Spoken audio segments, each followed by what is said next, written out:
네, 다음엔 제자도에 대해서 우리 같이 나눌 텐데요. 우리 또 새로운 강의 시작하니까 기도하고 시작하겠습니다. 하나님 아버지 감사합니다. 저희들에게 귀한 시간 허락하시고 특별히 오늘은 하나님께서 제자를 부르시고 제자의 삶을 통해서 이루시는 하나님의 뜻을 깨달아 알기 원합니다. 우리가 성도에서 제자로, 제자에서 증언하는 자로 우리가 성숙하길 원합니다. 하나님 도와주시고 우리를 사용하여 주옵소서. 이 배움을 통하여서 제자가 무엇인지 깊이 깨달아 아는 저희가 될 수 있도록 축복하시고 그 삶을 우리의 삶에서 살아낼 수 있도록 하나님 인도하시고 이끌어 주시옵소서. 감사드립니다. 예수님 이름으로 기도합니다. 아멘. 제자도라고 하는 것은 그 말 그대로 제자들이 따라 사는 도예요. 어떤 길을 따라서 제자들이 가는데 그걸 제자도라고 이야기를 합니다. 오늘 제자도는 서론, 다음에 쓰리노의 원인을 찾아서, 다음에 제자란 제목으로 세 가지를 할 텐데요. 자, 서론을 먼저 보도록 하겠습니다. 현대교회에 던지는 질문은 세 가지 준비했는데요. 여러분 한번 대답해 보시겠어요? 첫 번째 질문입니다. 과연 현대교회 성도들이 예수 그리스도의 제자라 할 수 있는가? 여러분 어떻게 생각하십니까? 교계를 까우뚱하시네요. 네. 자, 두 번째 질문인데요. 과연 지금 현대교회를 진정한, 성경에서 나오는 진정한 교회로 말할 수 있는가? 그것도 까우뚱? 세 번째, 과연 현대교회가 진정으로 하나님 말씀에 순종하고 있는가? 이것도 까우뚱이죠. 이 질문을 제가 강의 때마다 던져서 대부분 답이 다 노라고 이렇게 나온 걸 많이 봅니다. 그만큼 우리가 많이 부족한 모습을 많이 보이고요. 이렇게 근본적이고 직설적인 질문에는 우리가 예스라고 대답하기가 쉽지 않죠. 왜냐하면 우리 모습이 그렇고 우리 공동체의 모습이 그렇기 때문에 그렇습니다. 어쨌든 이 세 가지 질문을 던졌을 때 근본적인 질문인데 다 노라고 나온 것이라면 우리가 심각한 고민을 좀 해봐야 된다는 뜻입니다. 더 큰 문제는 지금은 이런 질문들을 자기 자신과 교회에 던지지 않는다는 것입니다. 던져봐야 문제를 알고 우리가 알 텐데요. 이 세 가지 노가 나오는 원인을 찾게 된다면 아마도 이런 것 같습니다. 3노의 원인을 찾아서 뭐냐면 교회라고 하는 곳에 공동체 안에 꼭 있어야 될 중요 요소들이 있습니다. 그 중에서 대표적인 복음이 있어야 하고 그다음에 양육이 있어야 하고 기독교 리더십이 있어야 하고 영적 지도자가 있어야 이 참 교회를 지탱하고 이끄는데 가장 중요한 핵심 요소들인데요. 이것이 지금 있어야 되는데 없는데도 불구하고 교회가 돌아가는 이유는 이것들을 대처할 것들이 많이 있기 때문이라고 학자들이 이야기를 합니다. 여러분, 교회에 복음이 없다 이해가 되십니까? 교회에 복음이 없어도 교회는 잘 돌아갈 수 있다. 왜냐하면 그것을 대처할 것들이 유사품이 많기 때문에 그런데요. 그래서 교리가 나쁘다는 뜻이 아니라 교리를 가지고 복음을 대처를 하거나 어떤 규칙, 교회가 세운 전통과 규칙 또는 율법 아니면 성경 지식들이 참된 생명의 복음을 대처를 해서 내가 그것을 알고 지키는 것만으로도 내가 복음이스럽다라고 얘기를 하는 현 사태가 이런 일들이 벌어지게 된 이유겠죠. 두 번째는 뭐냐면 양육, 즉 생명을 분유하고 키우고 세우는 이 양육이 점점 없어지고 이거는 굉장히 힘들기 때문에 오히려 눈에 잘 띄고 드러나고 칭찬받을 수 있고 어떤 수량적으로 이렇게 딱 보고할 수 있는 행사와 일들이 양육을 대처를 하는 것이죠.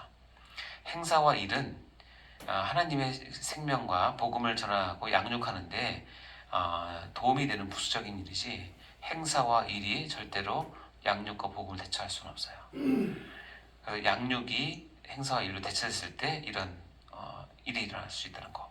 그다음에 기독교 리더십이 점점 사라지고 교회에서조차도 세상적인 리더십, 다른 말로 굴리 리더십, 질서를 강조를 하고 위계 질서, 다음에 어떤 기득권 이런 것들, 다음에 교회에서조차도 어떤 금전적인 거나 세상 권력을 가지고 휘둘려고 하는 그런 내용들이 있을 때 교회가 망가지기 시작한다는 것이죠. 그래서 이 영적인 지도자는 꼭 있어야 되는데 영적인 지도자 대신에 일벌레나 사꾼들이 언제든지 판을 치게 되죠. 차이가 뭔지 아세요? 영적인 지도자와 일벌레와 사건의 차이. 위험하면 양을 버리고. 그렇죠. 정확해요. 예수님께서 양의 비유, 목자와 양의 비유에서 나는 뭐라? 나는 선한 목자다. 선한 목자의 정의가 뭐예요? 생명은 칭찬을 잘해준다. 달란트를 잘 세운다. 그 양털에 뭐 양을 잘 쓰다듬어 준다. 그런 거 아니고요. 그런 건 다 아니고 나는 선한 목자다라고 하면서 딱 정의가 나오는 게 뭐냐면 나는 양을 위해서 목숨을 버린다. 선한 목자는 이거 뭐예요? 양을 위해서 목숨을 버리는 것이 선한 목자고 영적 지도자예요. 그럼 일벌레와 사건은 뭘까요? 아니에요. 평안할 때는 양을 잘 하는 것 같지만 늑대가 나타나고 사자가 나타나고 곰이 나타나서 야 내가 쟤랑 싸우다가 내가 크게 다치겠다 싶으면 언제든지 양 한 마리 던져주고 가는 거예요. 도망가는 거예요. 이게 사꾼이에요. 교회에 선한 양, 선한 목자, 예수님과 같은 영적 지도자가 점점 사라지고 언제든지 사꾼과 같은 일벌레 같은 사람들이 많아지면 교회는 아까 얘기했지만 참된 교회가 될 수가 없어요. 이게 어떻게 보면 이게 말이 안 되는 표인데 말을 하면 할수록 말이 되는 거예요. 우리 모습이기 때문에 그래요. 참 안타까운 모습이죠. 그래서 이 교회론에서 이런 부분들을 여러분이 깊이 다루면서 우리가 배운 많은 신학적인 내용들이 이 교회에서 잘 녹아서 잘 설 수 있도록 여러분이 정말 주의하셔야 됩니다. 자, 그러면 저는 이렇게 설명을 합니다. 이 세 가지도 다시 얘기하면 우리 교회가 교회답지 못하고 어떤 교회의 역할을 못할 때 원인이 무엇일까? 여러 가지를 말할 수 있을 거예요. 그러나 그 핵심적인 해결의 열쇠를 저는 어디서 보냐면 제자도에서 보는 거예요. 제자도가 서면 이 세 가지 문제가 해결됩니다. 제자도가 안 서면 이것이 해결의 가능성이 너무너무 희박해요. 왜냐하면 이것을 뒤집어서 제대로 된 교회를 세우는 데 있어서는 무엇이 필요하냐면 아까 얘기한 선한 목자와 같은 사람들이 반드시 있어야 돼서 이게 해결이 돼요. 즉 뭐냐면 하나님의 영광을 위해서 양떼들을 위해서 교회를 위해서 자기를 마음껏 희생할 수 있는 사람이 있어야 이게 해결이 되는데 그게 없으면 안 되기 때문에. 근데 그런 사람이 어디서 나오냐? 예수님이야 당연히 하나님이시고 가장 훌륭한 스승이시고 목사이시니까 그것이 가능하지만 우리는 제자로 훈련받지 않으면 이게 안 된다는 거예요. 그래서 제자도가 중요한데요. 첫 번째 질문 여러분 대답해 보시겠어요? 성도는 모두 제자여야 합니까? 여러분 생각 어떻습니까? 네. 성도가 꼭 제자 아니어야 되지 않습니까? 모두 제자예요. 모자 제자여야 됩니까? 네. 여기 있는 분들은 다 홀리하시고 영적식. 성도는 모두 제자여야 한다. 이건 제 주장이 아니라 성경의 주장입니다. 모든 성도는 제자여야만 합니다. 그러면 여러분께 물까요? 나는 진정 제자이길 원하십니까? 아니 제자입니까로 물어본 거 아니라 너무 힘들까봐. 나는 진정 제자이길 원하십니까? 아멘. 다 원하시죠? 자, 그래서 오늘 이제 제자에 대한 부분을 같이 보도록 할게요. 제자란 이 네 가지로 우리가 정의를 해보겠습니다. 첫 번째는 제자란 전적 위탁자를 제자라고 부르고, 제자란 참 증인되는 자를 제자라고 부르고, 제자란 사랑으로 섬기는 자를 제자라고 부르고, 제자는 성령 충만한 자를 제자라고 부릅니다. 물론 더 있겠지만 오늘 강의 시간에는 요 네 가지만 갖고 얘기할 텐데요. 전적 위탁자, 전적 위탁이라는 게 뭐냐면 나의 모든 삶과 시간과 모든 가진 것들, 나의 모든 미래, 계획 포함해서 나의 건강도 포함해서 모두 다 그분께 던져놓고 맡긴 것을 전적 위탁자라고 얘기를 합니다. 제자들에게 있어서 하나님께서 성령을 통해서 보여주는 삶의 태도는 뭐냐면 예수 그리스도께 전적으로 위탁을 해야 제자가 될 수 있다고 얘기를 합니다. 그 모델로 룻과 베드로를 볼 텐데요. 여러분 룻기 잘 아시죠? 룻기 1장 16절부터 18절까지 한번 읽어보겠습니다. 시작. 룻이 이르되 내게 어머니를 떠나며 어머니를 따르지 말고 돌아가라 강권하지 마옵소서. 어머니께서 가시는 곳에 나도 가고 어머니께서 머무시는 곳에서 나도 머물겠나이다. 어머니의 백성이 나의 백성이 되고 어머니의 하나님이 나의 하나님이 되시리니 어머니께서 죽으시는 곳에서 나도 죽고 거기 묻힐 것이라. 만일 내가 죽는 일 외에 어머니를 떠나면 여호와께서 내게 벌을 내리시고 더 내리시기를 원하나이다 하는지라. 나오미가 룻이 자기와 함께 가기로 굳게 결심함을 보고 그에게 말하기를 그치니라. 룻기에 보면 이 룻이 어머니 나오미를 이제 만나서는 이제 아들 둘 다 죽고 남편 죽고 다 죽고 나서 결국 이제 새 과부가 남잖아요. 이 어머니가 이제 그 큰 며느리 이름 뭐였더라? 이름 홀라당 가는 여잔데 있어요. 하여튼 죄송해요. 까먹었네. 그러면 가요 그냥. 다 바로 가는데 룻이 안 가고 있으니까 룻에게 얘기를 합니다. 야, 너는 이제 나에게 더 이상 소망이 없다. 내가 너를 위해서 낳아줄 아들도 없고 나도 소망이 없이 너는 네 집으로 네 고향으로 가서 이제 살아라라고 했는데 룻이 그때 한 얘기입니다. 룻의 얘기가 내게 어머니를 떠나며 어머니를 따르지 말고 돌아가라 강권하지 마옵소서 하면서 쭉 나오죠. 어머니. 아까 읽으셨죠?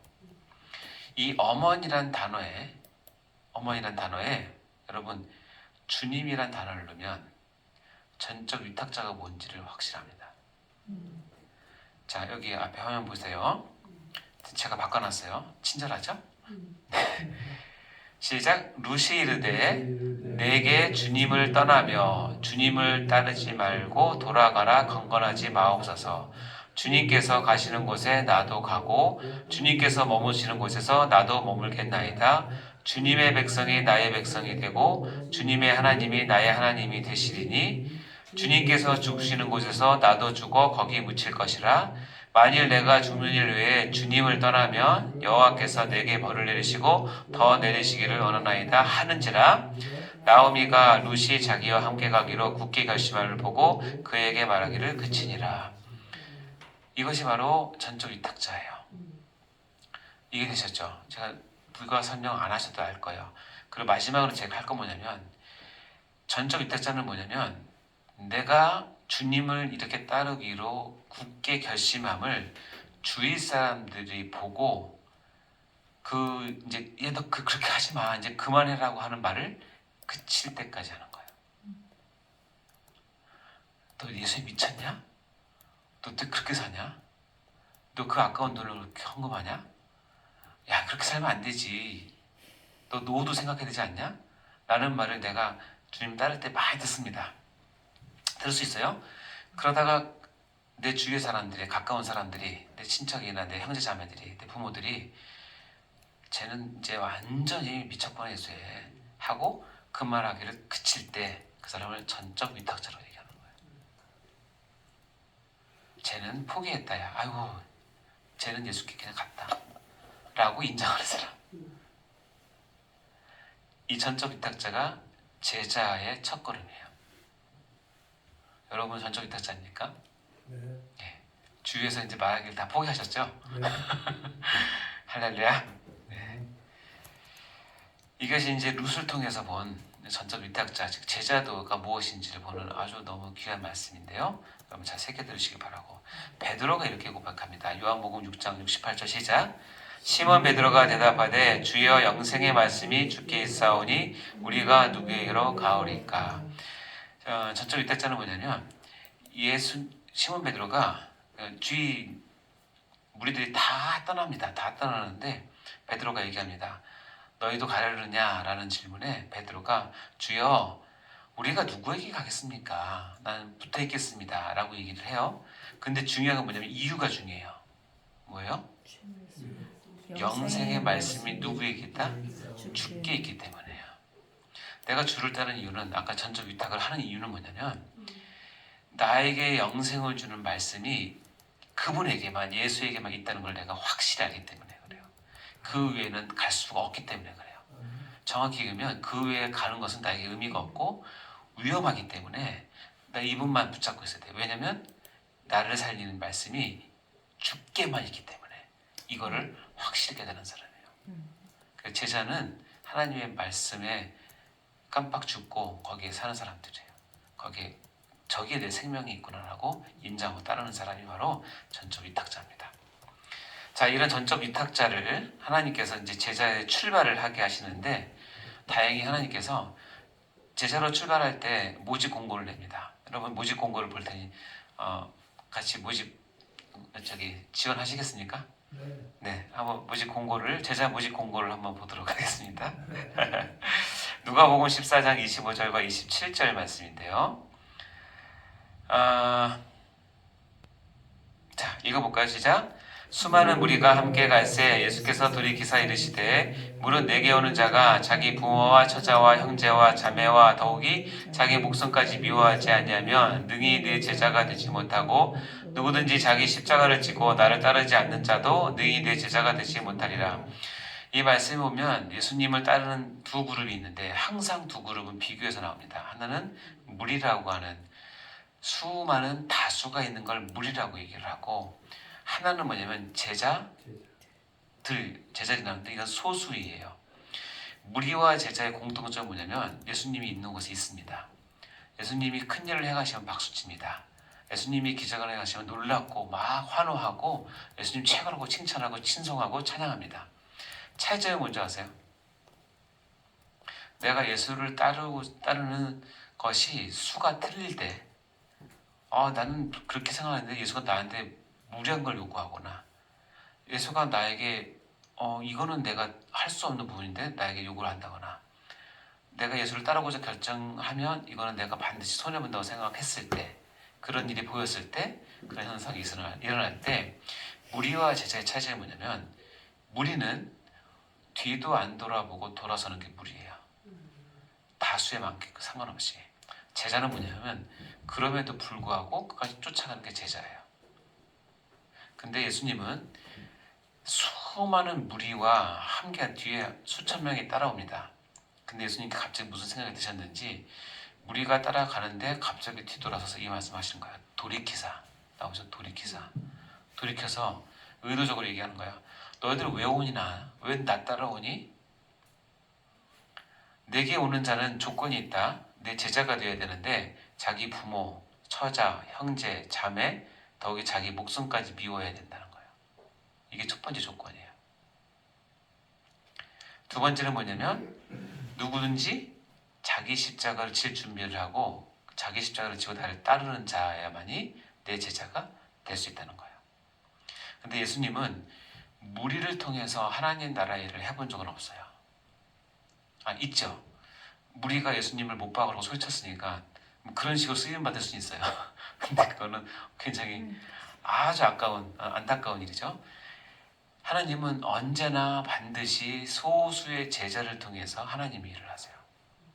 따라서 제자는 예수께서 원하시는 일들을 자기의 손해를 감수하고라도 따를 때 자기를 드러내고 자기의 뜻을 이루는 자들이 아니라 오로지 하나님의 영광과 하나님의 계획과 하나님의 뜻을 이루어서 하나님 나라를 확장시키는 자들이 제자예요. 하나님은 구원사를 제자를 통해서 역사하시지 절대 무리를 통해서 역사하지 않으세요. 주님은 교회를 제자들에게 맡기시지 무리에게 맡기지 않으세요. 마지막으로 천국에서 거기에는 무리가 없어요. 제자들의 모임이 있을 뿐이에요. 따라서 우리는 극명합니다. 여러분 무리가 되시겠습니까? 제자가 되시겠습니까? 무리를 따르는 것은 여러분 쉽습니다. 넓은 길이고 적당히 하면 다 알아줍니다. 그러나 제자는 좁은 길이고 협착한 길이고 반드시 여러분이 많은 희생을 요구합니다. 그럼에도 불구하고 여러분 따르셔야 됩니다. 따르시겠습니까? 네. 여러분이 아멘 하셨으니까 그럼 이제 심화학습이 아니라 이제 계약 조건에 들어가겠습니다. 예수님께서 그래 난 제자를 그래도 난 제자가 될 거라고 결단하는 사람에게 두 가지 예를 통해서 한 번 더 생각할 기회를 주는데 첫 번째는 망대 비유입니다. 너희 중에 누가 망대를 세우고자 할진대 이거 바로 뒤에 나오는 얘기거든요. 자기가 가진 것이 준공할 때까지 족할는지 먼저 앉아 그 비용을 계산하지 않겠느냐? 그렇게 아니해서 그 기초만 쌓고 능히 이루지 못하면 보는 자가 다 비웃어 이르되 이 사람이 공사를 시작하고 능히 이루지 못하였다리라. 제자가 된다고 결정한다는 것은 뭐냐면 마치 망대를 세우고자 하는 사람인데 이 망대를 준공할 때까지 계산을 하지 않겠습니까?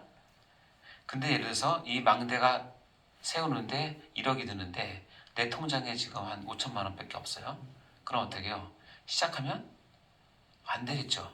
왜냐면 중간 올라가다 끝나면 완전히 허물이 이상하잖아요. 이 얘기예요. 망대를 세우는 사람도 그 비용을 계산하고 다 세우는 걸 확인하고 하는데 너희가 제자가 되겠다고 하면 제자가 될 때 치러야 될 비용을 계산하라는 거예요. 그 계산을 내가 이것을 하겠다고 사인했을 때 제자가 되기 시작하라는 거예요. 망대를 짓기 시작하는 뜻이에요. 이것이 있고 또 하나 뭐예요? 어떤 임금이 다른 임금과 싸우러 나가는데 나는 1만 명 군사가 있어요. 적군은 2만 명이 있어요. 옛날 싸움은 그렇죠. 한 나라와 한 나라가 붙어가지고 한 나라가 망하면 거의 전멸입니다. 그러니까 신중하셔야 돼요. 근데 어떻게 해요? 내가 1만 명이야. 적인 2만 명이야. 근데 우리 1만 명하고 저를 싸울 수 있을까? 계산해보지 않겠느냐. 만일 못할 것 같으면 싸우지 말고 화친해라. 똑같습니다. 제자가 되기로 결정하셨습니까? 여러분이 제자가 되기 위해서 2만 명이 넘는 그런 어떤 대가를 요구할 텐데 여러분이 가진 것 가지고 그걸 다 할 수 있겠냐고 물어보시는 거예요. 헤아려 보라는 거예요. 헤아려 보고 우리가 1만 명이지만 우리는 기술이 있고 새로운 무기가 있고 해서 충분히 이길 수 있어. 난 할 거야 라고 하면 그때 하라는 거죠. 제자가 되는 거는 기분상, 감정상, 분위기상 되는 게 아니라 철저하게 뭐예요? 실제적인 부분이고 자기 삶에 대한 부분이기 때문에 헤아려 보고 하라는 거예요. 그래서 제자가 많지 않은 이유는 뭐냐면 이 헤아림 가운데 많이 떨어져 나갑니다. 자신이 없기도 하지만 하나님을 믿지 않기 때문에. 여러분은 어떻게 하시겠습니까? 그러면서 이렇게 합니다. 이와 같이 너희 중에 자기 모든 소유를 버리지 아니하면 능히 내 제자가 되지 못하리라. 뭐냐면 자기 모든 소유를 버리는 제자가 되는 대가 지불을 하지 못하면 제자가 되지 못하는데 그 비유를 소금은 좋은 것이나 소금도 만일 그 맛을 잃으면 무엇으로 짜게 하려 땅에도 거름에도 쓸데없어서 내버려지느니라. 다시 얘기하면 제자가 되기로 시작했는데 그걸 못 견디고 포기를 하면 마치 맛을 잃은 소금처럼 버려진다는 거예요. 제자의 길을 한번 들어서면 여러분 끝까지 하셔야 됩니다. 근데 여러분 모두 다 제자잖아요. 그럼 다 얘기하는 다 거죠. 해야 하는 거죠. 당연하지. 선택되는 게 아니라. 근데 다 해. 이렇게 하시는 말씀 이유는 뭐냐면 그만큼 제자의 길은 뭐한다? 신중하게 해야 된다는 거예요. 그리고 실은 여러분 교회 우리 주위에 초반부를 아주 사역을 열심히 잘하다가도 때가 돼서 타락을 하거나 지치거나 해서 나중에는 아주 힘드신 분들이 많이 있을 수 있어요. 그러니까는 그런 분들을 보면서 우리가 뭐 위로도 해주고 세워야 되지만 자기 자신은 이런 부분들을 이제 잘 염두에 두고 하셔야 된다는 거예요. 그러니까 어떻게 해요? 제자는 신중하게 하셔야 됩니다. 그리고 반드시 하셔야 되고 고린도전서 15장 31절 시작. 형제들아 내가 그리스도 예수 안에서 가진 바 너희에 대한 나의 자랑을 두고 달아노니 나는 날마다 죽노라. 그러니까 제자가 되려면 나는 날마다 뭐 해야 된다고요? 네. 이게 그냥 있는 말이 아니겠죠. 사도 바울도 사도인데도 불구하고 그가 제자를 유지하기 위해서는 나는 날마다 죽어야 제자가 될 수 있는 것처럼. 여러분 제자는 그런 사람입니다. 즉 전적 위탁자. 그리고 아까 얘기했지만 나의 모든 것을 하나님께 다 의탁하고 맡길 수 있는 사람. 이런 사람을 위해서 하나님께서 사용하시죠. 자, 그리고 두 번째는 뭐냐면 그렇게 전적 위탁자 하나님의 모집 공고를 듣고 온 사람에게 하나님께서 요구하시는 게 있는데 뭐냐면 두 번째 뭐요? 참 증인되는 자입니다. 우리가 봤지만 우리가 성도를 아까 배웠잖아요. 성도는 교회 전체의 공동체의 어떤 그 멤버십을 규정하는 어떤 내용들이었다면, 그리고 금방 배운 제자는 뭐냐면 이 성도들의 삶에 가장 핵심적인 도가 있는데 그건 제자도예요. 이 제자도를 통해서 결국 해야 될 것은 뭐냐면 증인입니다. 증언하는 증인. 그래서 이 성도가 제자로, 제자가 증인으로 가는 이 삶이 신앙 성숙의 가장 대표적인 흐름입니다. 성도가 제자로, 제자가 증인으로. 사도행전 1장 8절 읽어볼까요? 시작. 오직 성령이 너에게 임하시면 너희가 권능을 받고 예루살렘과 온 유대와 사마리아와 땅끝까지 이르러 내 증인이 되리라. 자, 앞에 보면 성령이 너희에게 임하셔서 너희가 성도가 됐고 너희가 권능을 받아서 제자가 되면 예루살렘과 온 유대와 사마리아 땅끝까지 이르러서 내 증인이 되리라 라고 얘기합니다. 그냥 증인이 아니라 내 증인이에요. 그러니까 예수 그리스도에 대한 증인이 되어라 라고 얘기를 하는 것이죠. 증인은 한마디로 얘기해서 본 것을 본 대로 얘기하고 들은 것을 들은 대로 얘기하는 것을 증인이라고 얘기합니다. 법정에서 증인의 위력은 굉장히 크죠. 요즘이야 과학적 수사가 많으니까 증인보다는 그런 것이 더 있지만 과거에는 그런 게 없을 때는 증인이 굉장히 중요한 법적인 효력을 미쳤죠. 그래서 증인에게 요구되는 것은 이거예요. 본 것을 본 거대로, 안 본 것을 안 본 거대로. 그리고 그들이 잘못했을 때 받는 법 중에서 위증죄는 굉장히 엄하게 다루었어요. 왜냐하면 정의를 흐트리기 때문에. 여러분, 증인이 되어야 되는 것이에요. 증인. 본 것을 본 대로, 안 본 것을 안 본 거대로. 제가 이거 얘기할 때 변호사 얘기를 꼭 합니다. 때로는 그 증인하고 변호사는 비슷합니다. 법정에서.